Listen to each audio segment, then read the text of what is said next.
Hello friends, welcome to my YouTube channel. हम ल्यूसेंट को देख रहे हैं, तो ल्यूसेंट का दूसरा पार्ट रहेगा। तो लास्ट वीडियो में हम देख रहे थे ऋग्वेद को, उसी को हम कंटिन्यू करेंगे। ऋग्वेद के बारे में हमने काफ़ी कुछ देख लिया था, आगे देखते हैं। ऋग्वेद में हमें इंद्र के लिए 250 ऋचाएँ मिलती हैं और अग्नि के लिए 200 ऋचाएँ मिलती हैं। ये क्वेश्चन बनता है, तो इसको ध्यान रखें। प्राचीन इतिहास के साधन के रूप में वैदिक साहित्य में ऋग्वेद के बाद शतपथ ब्राह्मण का स्थान है, तो ध्यान रखना शतपथ ब्राह्मण को भी। ऋग्वेद वेदों में सबसे प्राचीन है। ये सीधा सा क्वेश्चन बनता है, सबसे प्राचीन वेद कौन सा है, तो ऋग्वेद है। और यह वैदिक संस्कृत भजनों का एक प्राचीन भारतीय संग्रह है। ल्यूसेंट में ही वामन अवतार के बारे में बताया गया है, तो इसको भी देखते हैं एक बार। तो वामन अवतार हम सभी जानते हैं भगवान श्री हरि ने लिया था। इनके माता पिता की बात की गई है, कश्यप ऋषि इनके पिता और माता थी अदिति। ये बौने ब्राह्मण के रूप में जन्मे थे। भागवत पुराण के अनुसार वामन अवतार का उद्देश्य जो है भगवान विष्णु द्वारा इंद्र को पुण्य स्वर्लोक पर अधिकार दिलाना था। दक्षिण भारत में वामन भगवान को उपेंद्र के नाम से जाना जाता है। ये ध्यान रखना है, दक्षिण भारत में किस नाम से जाना जाता है, वामन भगवान को उपेंद्र नाम से जाना जाता है। यजुर्वेद की बात करेंगे। सहस्वर पाठ के लिए मंत्रों तथा बलि के समय अनुपालन के लिए नियमों का संकलन यजुर्वेद कहलाता है। तो नियमों का संकलन क्या कहलाता है, यजुर्वेद कहलाता है। इसमें मंत्र हैं, बलि के समय जो अनुशासन रखना पड़ता है वो बताए गए हैं। और यजुर्वेद को पढ़ने वाले को अथर्वयु कहा जाता है, ऋग्वेद को पढ़ने वाले को होत कहा जाता है और यजुर्वेद को पढ़ने वाले को अथर्वयु कहा जाता है।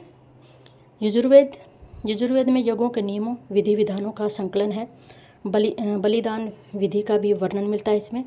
यह वेद जो गद पद दोनों में है, तो पूछा जाता है गद और पद में कौन है, तो वो है यजुर्वेद। सामवेद की बात करेंगे। साम का अर्थ होता है गायन या गान। इस वेद में मुख्यतः यज्ञों के अवसर पर गाए जाने वाली ऋचाओं का संकलन है, यानी गाने से संबंधित है सामवेद।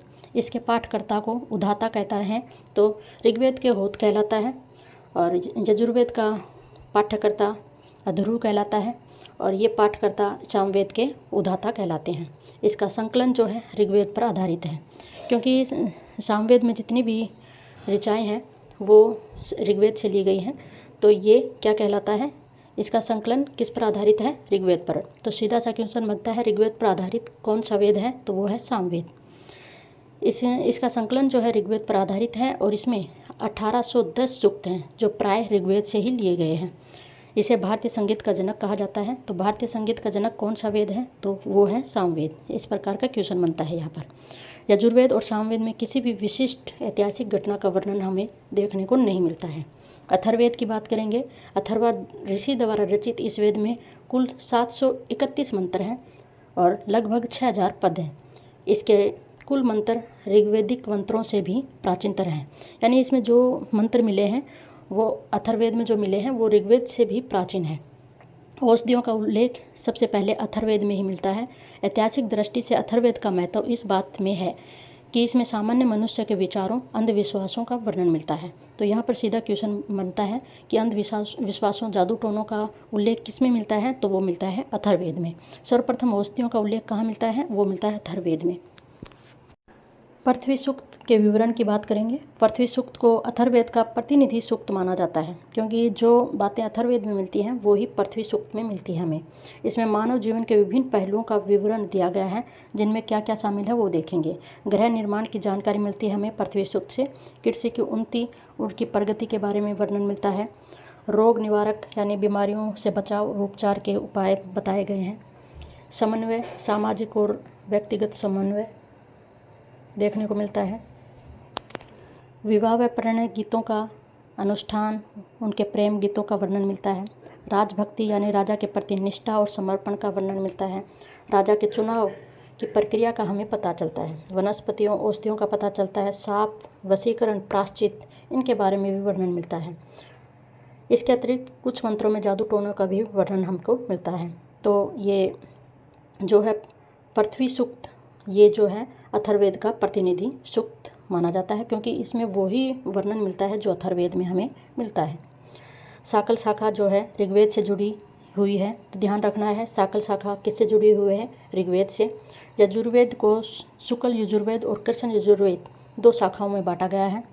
इसकी शाखाएं याद रखनी है, सीधे से पूछ लिया जाता है कि शुक्ल यजुर्वेद और कृष्ण यजुर्वेद ये 2 शाखाएं हैं यजुर्वेद की। माध्यनदीन और काणव शुक्ल यजुर्वेद अथवा वात्स्यनीय संहिता की शाखाएं हैं। तो ये ध्यान रखना है शुक्ल यजुर्वेद की शाखाएं कौन सी हैं।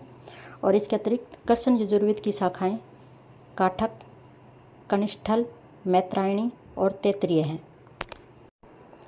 कोथुम, रामायणीय, जैमिनीय तथा तलवकार ये सामवेद की शाखाएं हैं। तो ये शाखाएं पूछी जाती हैं, अधिकतर जैमिनीय पूछी जाती है कि ये किससे संबंधित हैं, तो ये सामदेव से संबंधित हैं। तो चारों को ध्यान रखना है कि ये कौन सी शाखाएं हैं और किससे संबंधित हैं।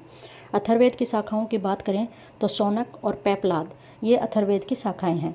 सबसे प्राचीन वेद ऋग्वेद है और सबके बाद का वेद अथर्ववेद है, जिसको सबसे नवीन वेद भी कहा जाता है।